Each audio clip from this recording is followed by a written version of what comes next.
for me, bodybuilding kind of saved my life. Bodybuilding gave me structure and really taught me something about myself that I didn't know that I had, and built really my foundations of life, like the discipline that you need with bodybuilding. Like I can't speak for all sports, but compared to what I have done, like I can't think of anything that needs to be as disciplined as boxing, as bodybuilding, sorry, with the dieting and the training, and just the obsessiveness of it to be at that world level. Do you know what I mean? I think a lot of other sports you can kind of, not slip, but you can kind of take the foot off a little bit, or, it's all right if you lick a bit of that, or like, it's all right, but with bodybuilding, it's not, if you want to be at the pinnacle of it.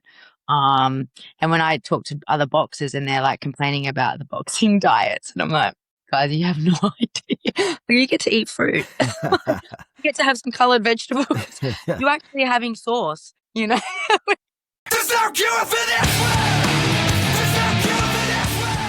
Welcome to Muscle TV. My name is Luke Shembry, and I'm joined as always by my good friend and co-host Scotty Gable. Scotty, welcome.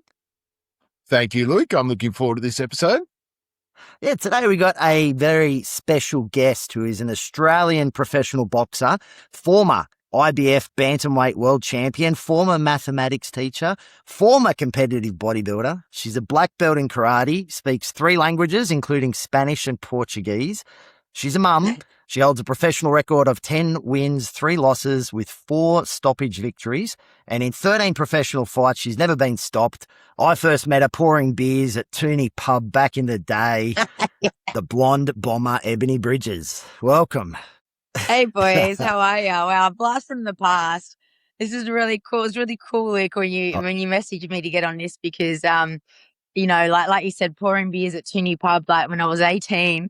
That's like over 20 years ago now, 22 years ago. And, it's brings back some memories, that's for sure. And yeah, obviously, Scotty, it was good to see you. Good to see you too. I feel very underqualified. You've got a lot of credentials to bring to the show, Ebony. So we're very excited to have you on. You're like a legit, like, sort of celebrity, whereas we're just like only like low level celebrities within our tiny little world. So, thank you. Thank you for coming on board.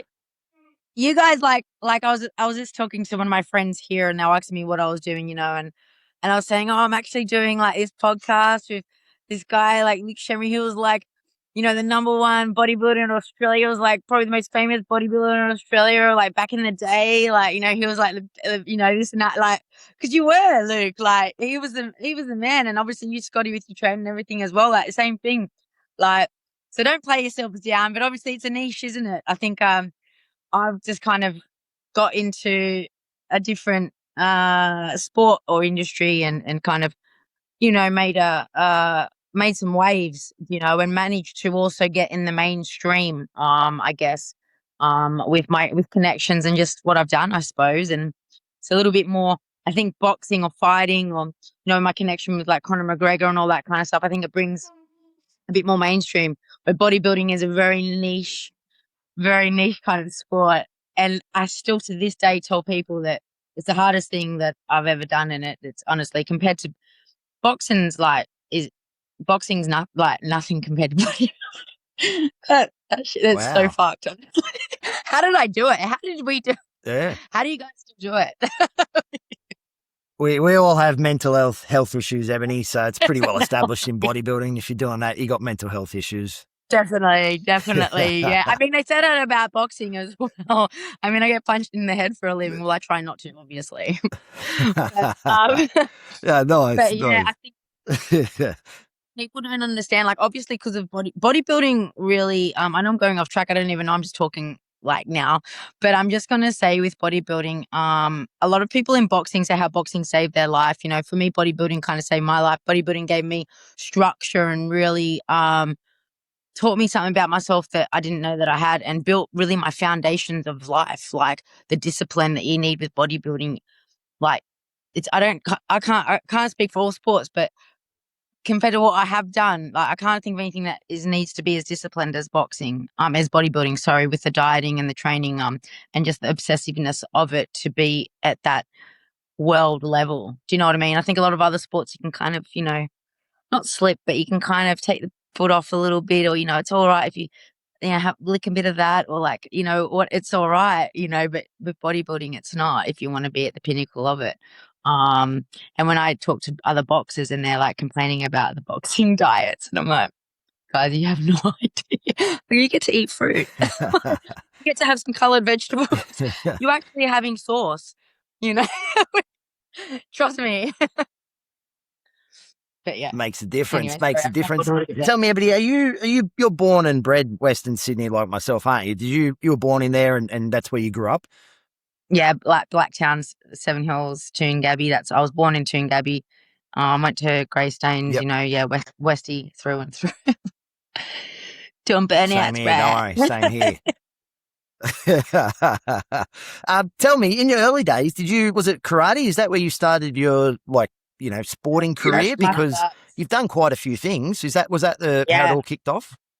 Yeah, definitely karate at 5. My parents put me and my brothers. I have a twin brother and an older brother, and they put us all in karate, probably for the discipline, I guess. And I was the only one that stuck at it out of my brothers. They didn't like it because it's hard. It was hard. And back then, like, honestly, like, it's so different, the world now, like you guys know. But like back then, karate, like in the 80s and then the early 90s, and how they treated kids, like the discipline. I just remember the stuff. It was hardcore, man. Like that would be like child abuse now. Like it was full on, like you cry and shit. Like, but it made me tough. It made me really tough, and discipline in that sense, with like training and pushing and all that kind of stuff. But yeah, it's a bit like Cobra Kai kind of stuff. But now it's like, yeah, they wouldn't do that stuff now. But definitely where I started, I did 8 years of that, black belt. Got my black belt. Then when I went, that was when I was in high school, and then kind of I get not bored, but when I achieve things and I tick those boxes, I'm like, okay, I'm done now. Like, what's next? That was a bit like my bodybuilding, right? Like, I won all the natural competitions. The regional, the state. I went into the IFBB, and I think I did really well in the IFBB. I came second in like New South Wales and Australian. One in, I think it was like 2012. And for me, that was a massive achievement for me to do the IFBB. And then I was just like, all right, well, I've done that now, and I've got all those trophies and that, and now, what can I do next? And that was a bit with my karate when I was younger. I was like, okay, well, I've done karate, got my black belt, now I want to do kickboxing and Muay Thai. So I did that in my teens. There's something guys might not know. There you go. Is that, there you go. Yeah, something you guys might not know is actually full contact martial arts. So obviously karate it's not full contact when you're doing the tournaments and stuff, but full contact like kickboxing, boxing, Muay Thai, that was actually illegal for women in Australia until 2012. That was banned. You couldn't do it. Wow. So yeah, so I was doing, obviously, Didn't know that. in my teens. Yeah, so in my teens, which was like the early 2000s, and I was doing all this training, kickboxing, and I couldn't actually fight in New South Wales. I think you could go to Queensland and fight some modified Thai or something, but yeah, you weren't allowed to fight. So it was all this training that and not being able to fight. So that's why I actually started bodybuilding, because I was like, well, like, what's the point of doing all this? I love fighting, but I can't actually compete, and I want to compete in something. So, and then I remember seeing this girl. I'm just telling you my story now, but I remember seeing this girl, Debbie, a proper bodybuilder, like proper. And like, I remember seeing her, and these guys were like, "Oh, look, she looks like a dude." Do you know what I mean? I was like, and all I could look at her and think, "Wow!" Like I just thought what it would take to look like that. Like I was like inspired and like blown away, because I thought you don't just wake up like that. That is hard work. And I remember going up and talking to her and having a chat to her and asking her about things. And yeah, like that was kind of my first introduction to bodybuilding, just being interested by this woman's physique and thinking, like, how have you done that? Do you know what I mean? And yeah, we had lots of chats, and I went and trained with her and stuff, and it kind of went from there, really. But yeah, that's why I didn't do boxing or martial arts straight away, because it was illegal, and I had to veer off and choose something else, and that's why I got into the bodybuilding. There you go. And it's just around those times, Ebony, like you've said yourself, around adolescence, it was pretty tough. I've got a young daughter. Scotty's got 2 young daughters. What are we in for when they're teenagers? I I would hope to God not what I was in for, because like, yeah, my teenage years was really, really rough, like really, really, really bad. So I pray no one has a teenage years. I went right off the rails, right off the track. But then I pulled myself in. My parents helped me pretty much, and I got myself sorted out when I was 18, and luckily it was only my teens really that I wasted and kind of threw away, and lucky that I came out the other end not too bad and was able to have my adulthood, focused. But yeah, let's hope you girls aren't like that. Although I turned out all right, you know what I mean? But I'm just really glad that I don't have a girl because, yeah, fucking hell. What? Um, I Ebony, honestly, you I am seem to so have glad. like, Wait. I have to say this go because on. I know it's not really you guys are Westies anyway. Scotty, where are you from? Like Penrith or something? Like, No, I'm a Melbourne boy. oh, you're Oh yeah. Melbourne. Oh shit. Oh, sorry. I don't know why I thought you were in New South Wales. Anyways, um, yeah, like you guys have girls. I was like praying that I wouldn't have a girl because like just how society is these days. Like, and I'm a tomboy. Like I've always been a tomboy. Got brothers, and I would just feel like if it was me, like if I was now, like if I was who I was in this era, everyone would be coming up to me going, "Are you sure you want to be a girl? Like, like you're into boy stuff. Like maybe you're meant to be a boy." No, I'm just a tomboy, man. Like, my biggest fear is having a girl and then them being told by like school and people around them that maybe they're the wrong sex. Like, what the fuck? Sorry. So I'm just thankful that I have a boy, and I know that might just ruffle some feathers, but honestly, I'm grateful. What don't you do, Ebony? Like a world champion, speak multiple language, political advocate. We're really bringing out the topics here.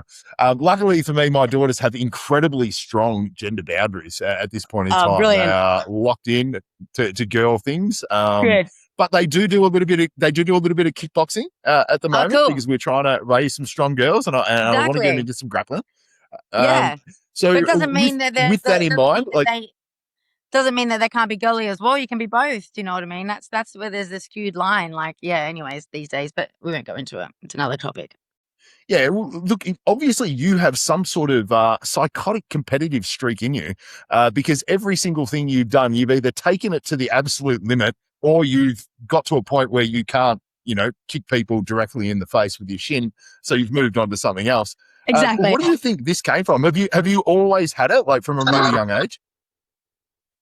It's a hard one, because thinking about it, I really thought it was like more that transition from when I was 18, and I cleaned my life up and I thought I wasted my life, and now I don't want to waste any more of my life, and I want to just be the best, and I want to learn as much as I can and be the best that I can because I've been pretty shit, and I was really hard on myself and really um that teenage years, and I thought it came from that, just like not giving up and knowing like that, like pushing through things, like when you persevere through the hardest parts, that's when you get the glory. Like I think a lot of people, what they don't realize is they stop before they stop at the hard parts, or they start giving up when it gets hard. But actually that's those hard parts, it's right pushing past that where you succeed. And some people just can't do it. And I was just always like, no quit mentality. I can't quit. Even though I hated it, like bodybuilding, like I fucking hate this shit. Like, oh my God, but I can't stop now because I got a goal. Do you know what I mean? Or my degrees, like my math, like my degrees, when I did my master's degree, I was juggling like 4 jobs, like training twice a day, plus my master's degree. And I was just like, I was having mental break. I wasn't sleeping. I didn't have a day off for like, 7 years, honestly. And my parents were like, I remember my mum saying, Ebony, you gotta just stop something. You're doing too much. Like, and I'm like, I can't because I want to do it all. I need to make money. I need to be educated and I want to train. So I can't actually stop it all. Do you know what I mean? And then I thought, Mum, and I actually remember saying to her, I said, my mum, there's a reason that I'm successful, and it's because I don't stop when it's hard. I don't stop when I'm crying. I don't stop when things are hard. I don't go, oh, that's it, because I just know that when it's done, it will be all worth it. And that's the same with anything, not just sport, obviously, like anything in life, pushing through businesses. Like the hardest part is the start of a business when you're not making no money, you're not getting the views, and you got to keep persevering. Do you know what I mean? Because if you stop, then you'll never really know, like you'll never you can, I would only stop if like that's it. Like I know that I've given it absolutely everything, do you know? And when I look at back with my karate, I think like the fact that I completed that for 8 years to my black belt, and it was quite hard, back then. Like it wasn't like you just turn up and you get a belt. Like it was quite hard. The gradings like took me quite a while to get through some belts. Like I don't know my left and rights. Like it was hard when I was young. Like trying to break boards as a like 7-year old. Like crying, holding my, you know.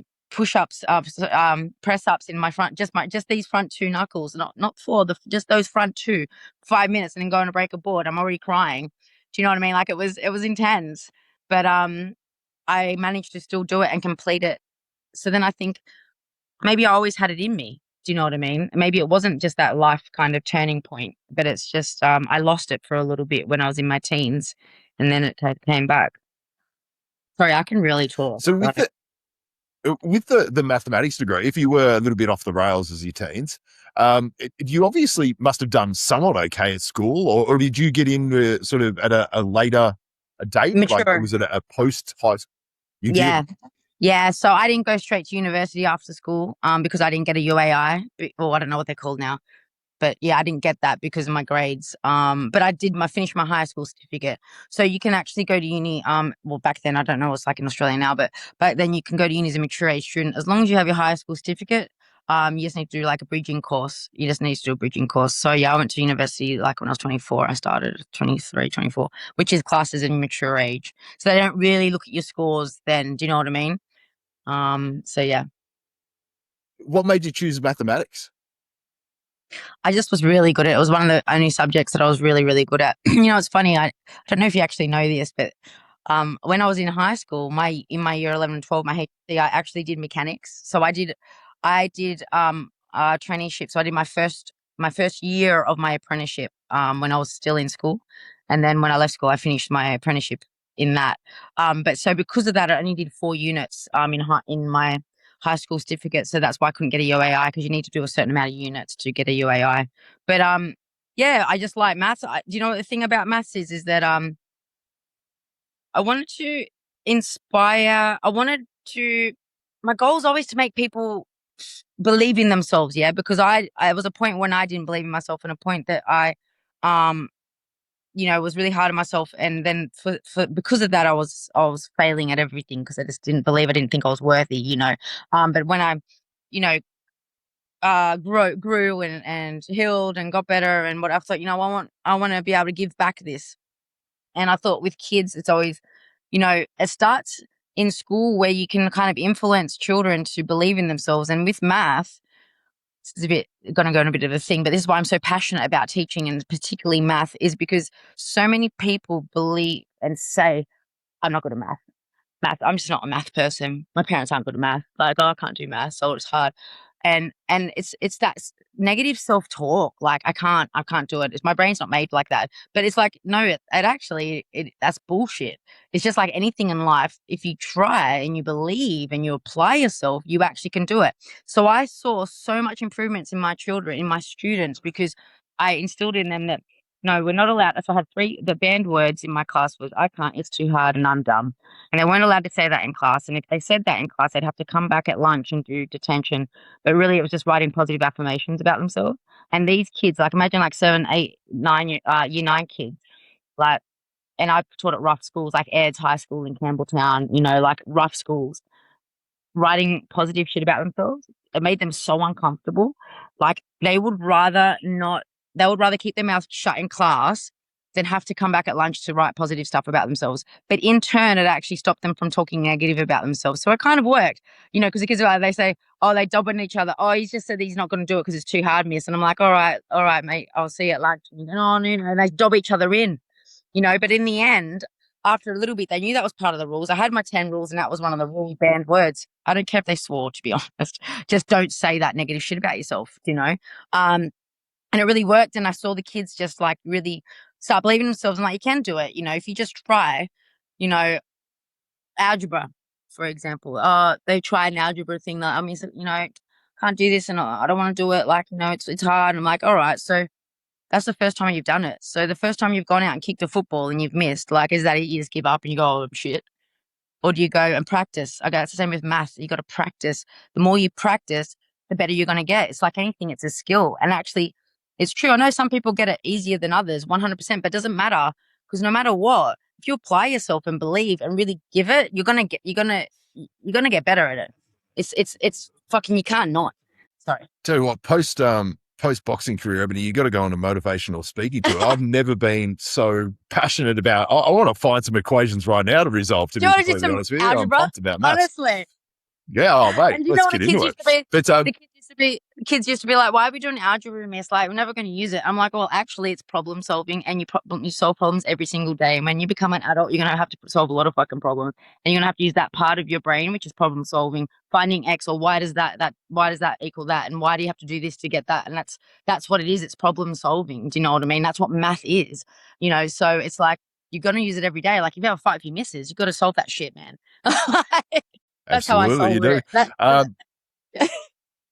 Ebony, teaching in itself is a skill. Like it's one Yeah. thing to have, the ability to do maths, but the teaching of it is another skill. Do you feel Definitely. like that has translated over into your athletic career in terms of, coaching, being Yeah. coachable, things of that nature? Just anything in general. I'm obsessed with teaching. I just want to teach anything and everything. It can be annoying, especially if you're my partner, because I'm constantly teach you fucking shit. Like, but it's only because I just want you to be the best that you can be at everything. Like, and I'm always trying to help and teach, whether it be boxing, whether it be, business, whether it be, market, doing yourself, in boxing, we need to market ourselves, and I'm always trying to help the girls and, trying to get them all to like, go do this. And it's just, I think it's a natural thing, to be a natural teacher. Like you said, well, just you can be good at something, but it doesn't mean you can teach it. There's plenty of teachers out there that are really good at math and are fucking terrible at teaching. I've seen it day in and day out in schools.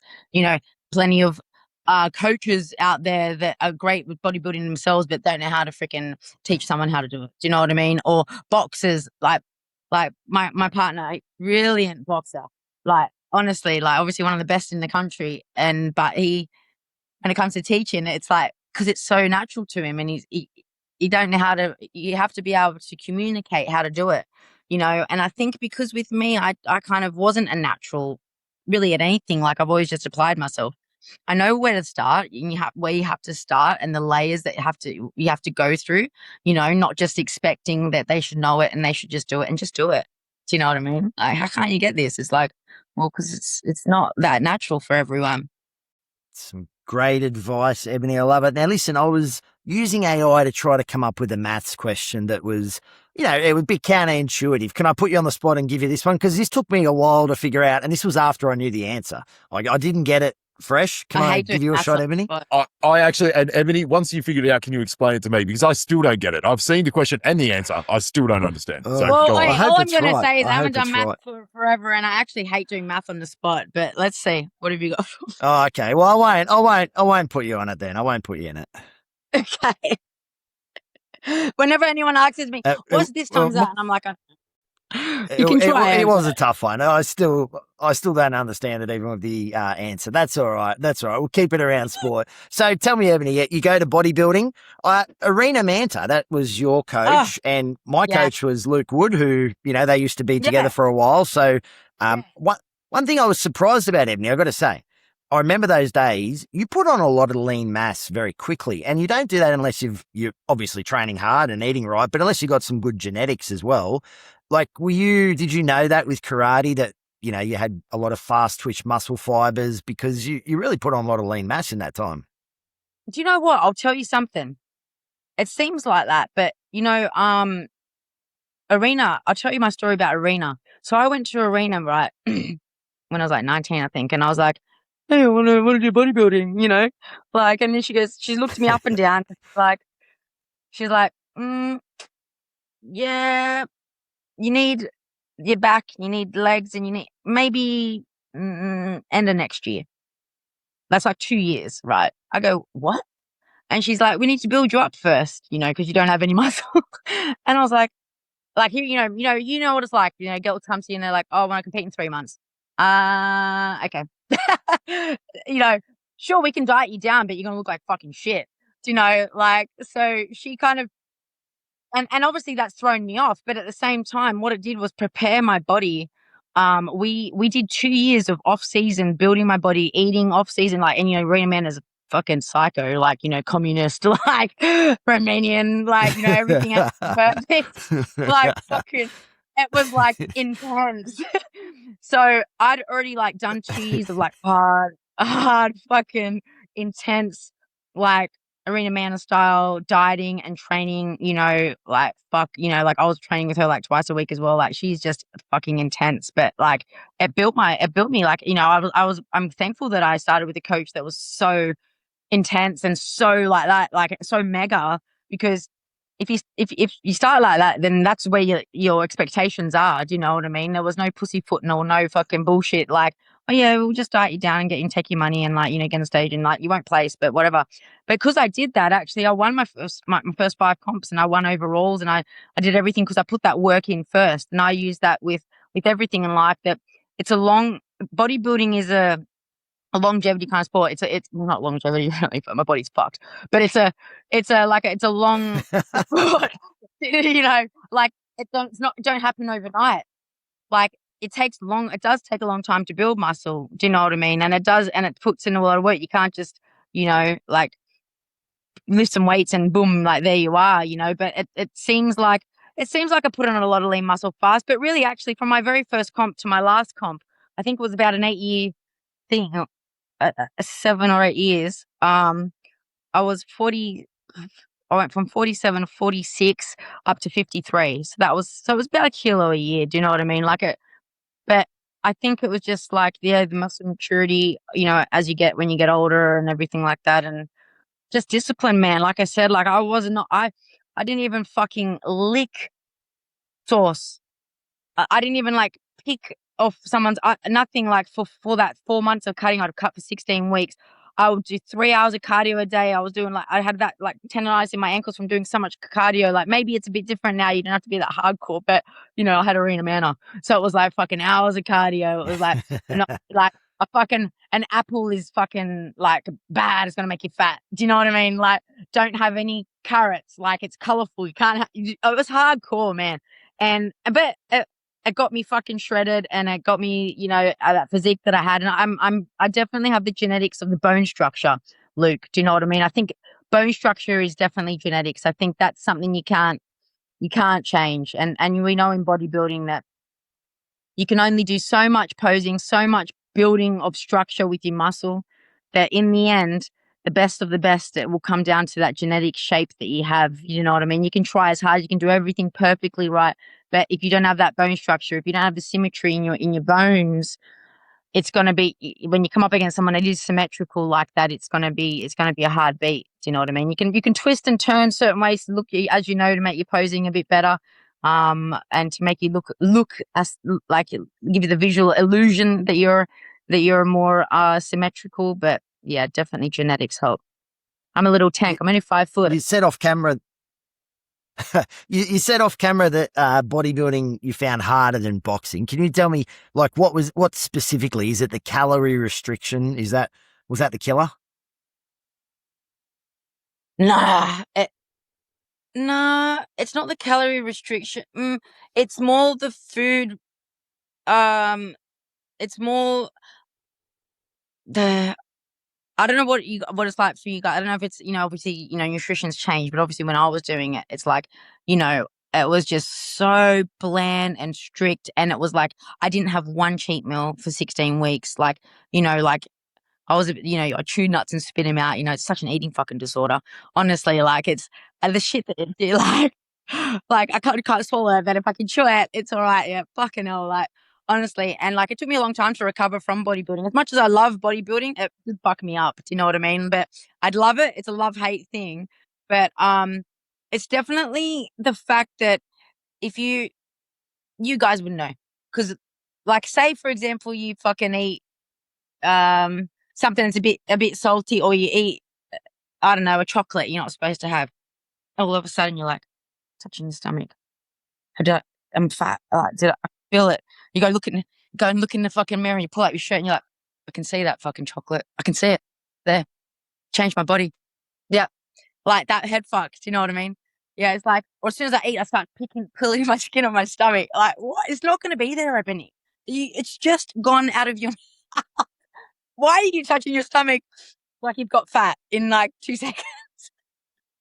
um, it just the I had a timer for my eating. I had to be perfect. So everything was meant. The supplements, like just the discipline, the structure. It's like for me. Bodybuilding is like an eating competition, a dieting competition, right? You got to be the best diet, but you also got to train weights, and then the weights. Fucking crying doing leg sessions. Like, Irene used to make me cry during legs. She's a fucking freak, man. What she used to do, like, honestly, like, I'd be in the gym, like, wanting to cry during my leg workouts, and like, okay, now we'll drop it again, drop the pin again. Okay, now do some jumps. you know, like, okay, now do some walking. Like, honestly, like, it's fucking next level. You can't explain it, man, unless you've done it. Like, and with boxing, the difference is because it's a performance-based sport, right? Boxing's performance-based. It's not aesthetic. So because it's more about performance, you got to eat lots of carbs, you have to have lots of sugar, and it doesn't matter what you look like. It don't matter if fucking you eat that and all of a sudden you got a bit of water in your fucking skin. Like, it don't matter. It's okay. You just go and sweat it out. Like, and also boxing, obviously I really enjoy punching people in the fucking head. Like, I hate running. Obviously as a ex-bodybuilder, I fucking hate running. But like punching people, love it, love boxing, love the training. I can't say that I loved weight training. I mean, I loved the feeling. I loved the way it looked. I love training legs because I was really good and strong at training legs, and so I like showing off until I hurt my back. But yeah, I think the main thing about bodybuilding that I loved was just being on stage. And that's why I still do it now. Like, my when I started boxing, people don't realize, like, oh, she's just being like, not slutty, but she's got her tits out and she's got a G-string, and like, because they never did that before. And I'm like, well, actually, I was a bodybuilder, and it's kind of normal for me to just pose around. And now I can kind of integrate my bodybuilding love, which is, looking all pretty, putting a nice bikini or lingerie on, and like showing off my body that I've worked hard for, and then bashing bitches the next day. Do you know what I mean? And where before I came along, it was like all the girls, like, they didn't do their hair, no makeup, like this really like, you know, um, conservative. But I kind of broke the mold for that. I mean, I got a lot of fucking hate for it, but now it's like I'm like the pioneer of that shit, and it's because of bodybuilding. That's the only reason I did it. It was just natural for me. I'm like, oh yeah, I get to pose and show my body off still, like, because it's only going to look like this for fucking 2 days. Was that a strategic thing, Ebony? Like the posing and stuff like that, drawing attention to yourself? Was that a marketing thing, or is that just a No, natural thing no. for you? Oh no, well, it wasn't. It wasn't. For example, I'm not fucking deaf. Like, I know that I knew. This is how I looked at it, right? It's obviously something I loved. It's the only thing, not the only thing. Yeah, the only thing. I didn't really like fucking eating boiled chicken, right? So the only thing I really loved about boxing, bodybuilding, obviously, was going on stage, being pretty, feminine, posing, doing all that shit. Do you know what I mean? That's what I did. All that training, day in, day out, every day of the year for bodybuilding, was to get on that stage and do that's the part that I loved. Everything else is fucking shit for me. So when I thought, well, it'd be cool if I could integrate that. Do you know what I mean? Um, into my boxing, and I thought, boxing is a male dominated sport. Definitely back then. This is not that long ago when I turned pro, but it's male dominated. There was only like fucking 5 girls in Australia boxing like pro at the time. Um, let's be honest, guys don't want to see fucking ugly like chicks. No offense, like guys or chicks that look like guys. Yeah, I don't give a fuck about it. Like, and women's boxing only had like a really niche kind of following, because it's boring. The girls are like, it's not bringing any eyes in. So I thought, well, if they're not into it, at least they're gonna watch me, because they'll probably just want to look at my boobs, or like, like my body or whatever, and they think, oh, like, let's check it out. And so I knew that it would definitely get eyes on me and on the sport, but at the same time, it wasn't anything different. It wasn't like I was going out of character, or I was doing anything like, I would go, yeah, do you know what? I'm gonna fucking get on that thing in a G-string and pose because it's gonna get eyes. And I thought it was like, yeah, do you know what? It's a kind of not kill birds, it's kill two birds with one stone, but it's like, it's gonna help me no matter what. I get to do what I love, you know, look good or pretty, get it like on the stage and work it, and also bring more eyes onto the sport, which is exactly what happened. And obviously inspire and help other women. Sorry, Ebony, you may have I got a phone call. momentarily dropped out there. Ah, all good. You're very good at the delayed gratification thing. To me, it's amazing that you can say that you hated the process of bodybuilding, but you love the bit of standing on stage, because bodybuilding is 99.9% the lead up, and then it's like 10 minutes actually standing on stage. So the fact that you could endure all of that discomfort for that final prize is really quite remarkable. So when it comes to boxing, how long were you training specifically for boxing before you actually got in the ring? Obviously you had your combat background, but how long did you dedicate to the training before you made your debut? I reckon about a year and a half. And it would have been longer had I not had someone just like kick me up the ass. What's this? Is this working, by the way? Yeah, Thank. all good. Yeah, sorry. So I just have this like thing on my screen. Yeah. So because I'm a perfectionist, do you know what I mean? And I had my first amateur fight at 30 years old. Do you know? I was 30. So Scotty frozen. Yeah. Um, Scotty's frozen it like this, like looking like this. That's just my face. Hello? That's just my face, Ebony. That's just how it looks. No, you're frozen on my screen. It's a cute picture though. No, yeah, it's just, I probably would have taken longer, but someone was like, Ebony, like, you need to just do it. Like, you're gonna like, you're so much better than you think. But it was because I compare myself to like the best of the best, and I was like, well, I'm not as good as Manny Pacquiao or like fucking Floyd, and like, you got to start somewhere. So just get in there. And then like I stopped like the first few fights that I had, I stopped the girls like because I had the bodybuilding strength as well. You know what I mean? Like that bodybuilding strength, like that I was a fucking tank. And even now, still, I don't lift weights that much now. Like my bone density is I'm so dense from bodybuilding. It's the bones. I'm so all the girls say it to me. Every girls that spar me, they're like, "You're just so dense." Like I'm not that big, but because I'm dense, my bones are dense from years of lifting and bodybuilding. I've lost a lot of muscle, don't get me wrong, but that bone density is still there, and I think that it makes me really solid. And the girls always say like I'm just so like dense to hit, like can't budge me, you know. And when I think about it, I think about the boys for when I spar the boys, and that's the same thing with them for me. Like they're men, so they're dense. Do you know what I mean? The bones are dense, and it takes it out of you when you're punching someone like that. It's like punching a wall. So I think bodybuilding was really a great setup for me for my boxing, which really in all things like the discipline, you know, the mindset, the no quit, like when shit gets hard, keep pushing, you know, like we know you got to keep pushing past failure, you know, like otherwise you won't grow. Like it's the same kind of thing. Mind you, it was probably a little bit extreme because I do also as an athlete have to learn to like maybe not push through the pain all the time because I'm going to get injured, you know, where in bodybuilding it was like, just push through it. What's going through your head, Ebony, before you step into the ring? Like, obviously, the game plan, and there's some nerves. Are you thinking about getting punched in the head as well? Like when you're backstage and you're about to come out, what's going through your head those last 10 minutes? Um, I'm just probably doing like affirmation talk, really. Like, when I'm out the back, I'm trying not to be fair. I try not to think too much, overthink too much, because then I get in my head a bit much. But I've done the work. Do you know what I mean? I've fucking done the work. I've done everything I can. I just got to go in there and do what I've been practicing. Do you know? And after the first punch, that's it. You know, I don't really have nerves. I've only ever had nerves twice, and that was for my very first fight and for my very first fight back after having my son, my baby.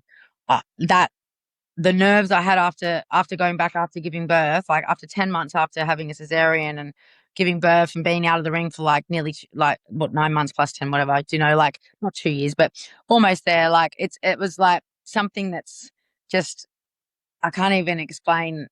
I was like, why do I feel like it's my first ever fight? I was so nervous because the camp was so different as well, having to look after a newborn. You know, like I wasn't just me. It wasn't just like eat, wake up, train, wake up, eat, train, sleep all day, eat, train again, sleep all night. That's it. I fucking watch series on TV, like not give a fuck about no one else about except myself, and just sleep and eat and train. And now all of a sudden I've got this human stuck to me 24/7. I'm not sleeping. It's like I'm in another country. I don't have my family to help, and I'm still trying to train twice a day. I'm coming back after like 19 months of not really doing anything because I couldn't train when I was pregnant. I was really ill. Like it was just like am I going to be okay? Am I fit enough? Like, all these kind of things. And I think it showed in my fight because, first fight back, I fought a girl that was really game. I probably should have been a bit of a pussy and gone for a bit of an easier win. Do you know what I mean? But I'm fucking crazy like that. Like, I'm like, I'll be fine. Like, fuck it. I don't want to get no easy fights. Do you know what I mean? Should have taken an easy fight. But, yeah, Uh, that's what you do, but I sit there. That's what you do. You know what? Like, it don't make you. It only if you take easy shit. If you go the easy way all the time, you're never really gonna be the best. Do you know what I mean? You're never really gonna feel. For me personally, I'll never really feel fulfilled if I'm always taking the easy road. And I just won't. I'd feel a bit ingenuine if you know what I mean. I rather fail going the hard way and giving it my best than yeah, doing it the easy way and shortcuts and yeah, like it just wouldn't feel as satisfying to me, I don't think. But I'm pretty extreme like that, I guess. But yeah, I just go out there and I just think, I'm born for this shit and I want to bash this bitch and she's fucking dead. I've got to take her soul and she's in the way of what I want. That's kind of what goes through my head, to be honest. I never think about myself getting hit because if you think like that, then you're going to get hit. I just think about more what I'm going to do to them. A lot of people are like, don't you ever think like, oh, I don't want to get hit? I'm like, mate, if I sit there and think, I don't want to fucking get hit in the head and I don't want to break my nose, I'm focusing on me getting hit, and that's bringing that affirmation again. Me hitting like, don't drop the egg, don't drop the egg, you drop the fucking egg. Do you know what I mean? Like, I want to be thinking about this. Is what I'm going to do to her. She's in my fucking way. Do you know what I mean? Like, do whatever all means necessary. You got to win. Do you know? And that's what I always try to my best. And whenever I go out and fight, I'm always doing my best. So. nice. I love it. They do say, Ebony, that you're not the true champ until you defend your title, and you certainly have done that. So what was bigger for you, winning the IBF world title or defending it? Yeah, I think defending it definitely. I mean, winning it was amazing. Winning it was amazing. I beat the longest reigning champion in my weight class. With women's boxing, the belts tend to spin a lot. Do you know what I mean?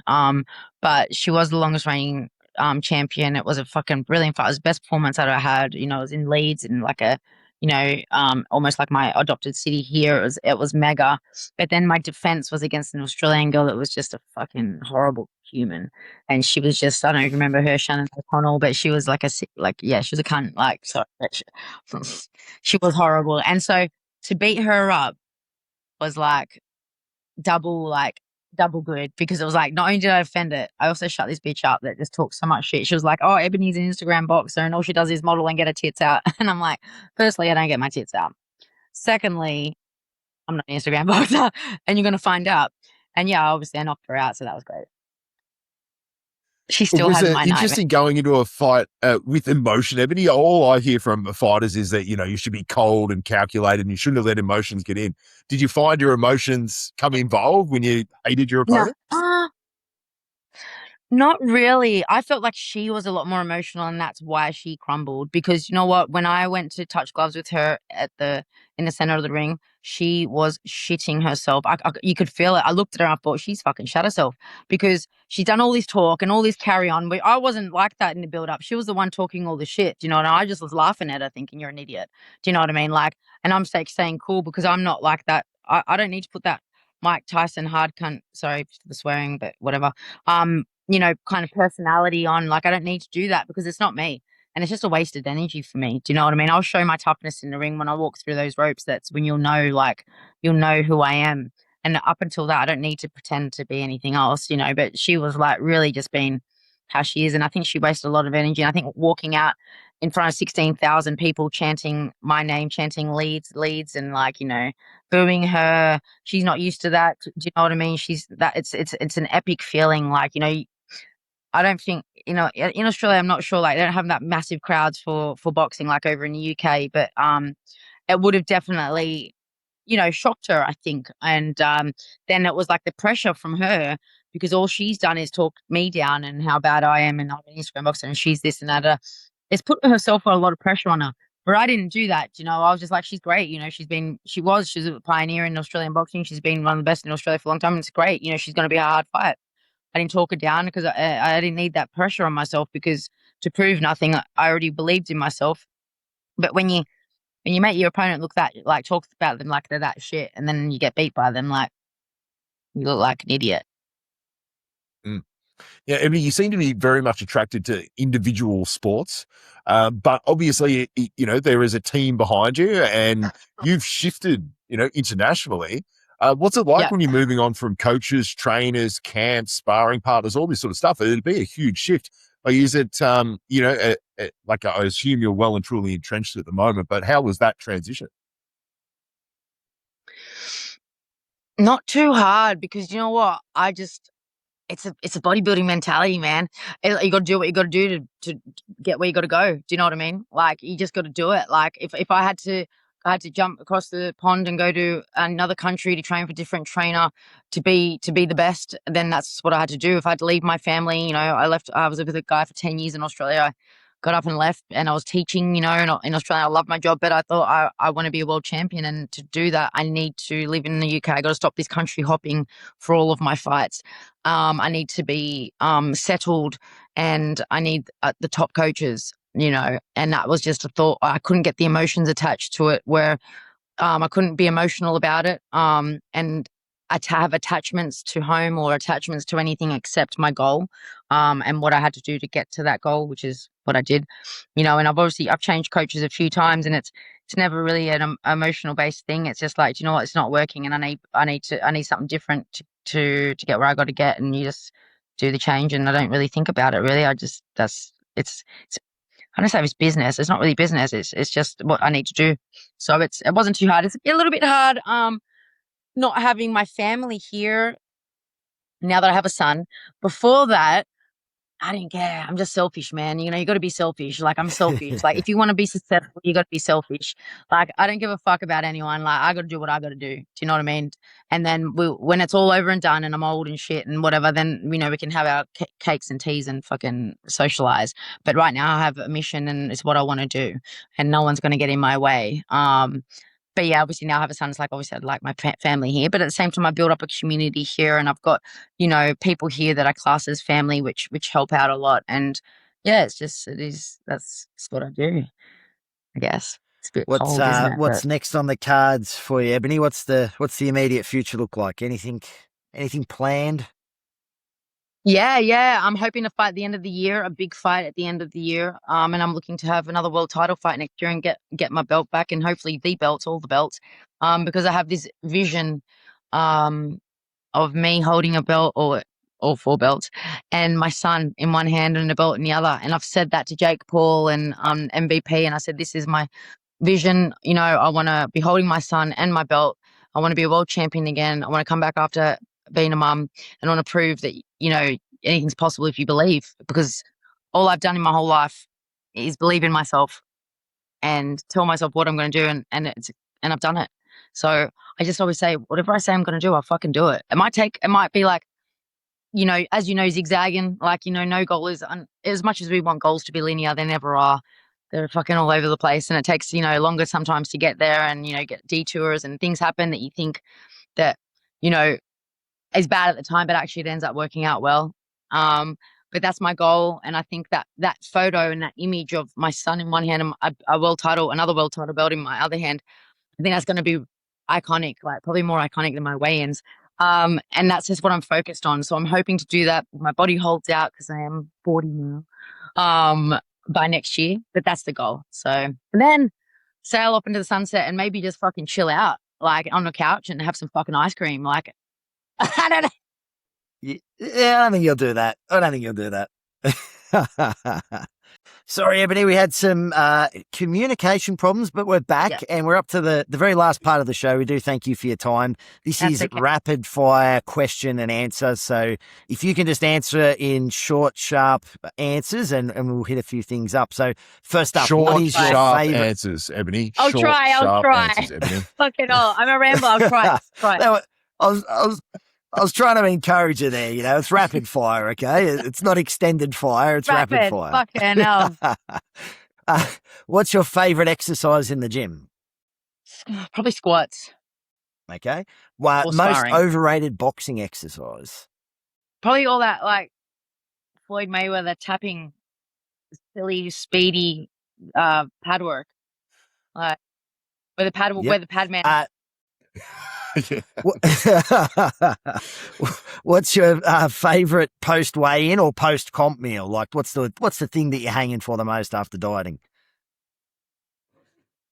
I always it's not that I'm hanging for it, but it's a ritual where I just have to have a Big Mac, like straight after my fight, straight after anything. It's just straight to like McDonald's, get a Big Mac. Like it's just my thing. I don't even taste it. I eat it that fast. I probably should get to. How's an international Big Mac taste compared to an Australian? It's the same. Oh, really? Okay, there you go. Well, you know what? It always tastes better. It always tastes better after a win. That's it. I like it. What's the hardest you've ever been punched in the head, and who was it? I'm about to say my partner, but when we spar, no, not really. He does hit me with body hard, though, bastard. No, I can't. I honestly can't recall anyone really. The girls, any Okay. girls. Wow, yeah. Yep. Maths teacher or full-time boxing coach? Maths teacher. What's the weirdest request you've ever had on any of your social media channels? Like weirdest? Really? There's some good ones. There got to be some good ones. Don't forget I have eyes. Yeah. Well, that's all right. Yeah. Oh, yeah. Let me think.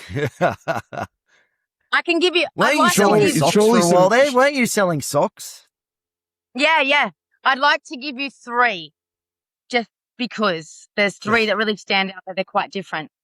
So one that I get quite often similar, but like I've done is, can you put your boxing gear on and abuse me, like call him pathetic and stuff, and then kick the phone like with my bare feet, like I'm like stamping him with my feet, saying you're a loser, like pathetic, like with my boxing gloves on and everything, like stamping his head for like 2 minutes. Then I had another guy, which obviously I did that, by the way, but then I didn't do these ones. Nice. And then I had another guy ask me if it would be okay if I like to shit on his chest and then watch his friend eat it, if I'm into that. No. And then another one was you asked. And another one was can I please be your personal foot slave and be a footstool for you and all your friends while you watch TV and laugh and put me down? Like he wants to be a footstool for me when I have all the girls over for all our feet to. He's still like on his all fours. Wow. But there's That multiple. sounds like a male there's- bodybuilder's inbox. Very similar requests, actually. Yeah, all 3 of us. I've had a few like that as well, everybody. Don't worry. How many times do you think you have to send out the shit on a chest if you're into that message before someone actually responds and says, actually, I am into that, like No, I've got to send out a few of those. I would love to shit on your chest. And you know what? It'd be a massive watching. Fair. Wow, I should pay you. Can I pay you that? Oh, good.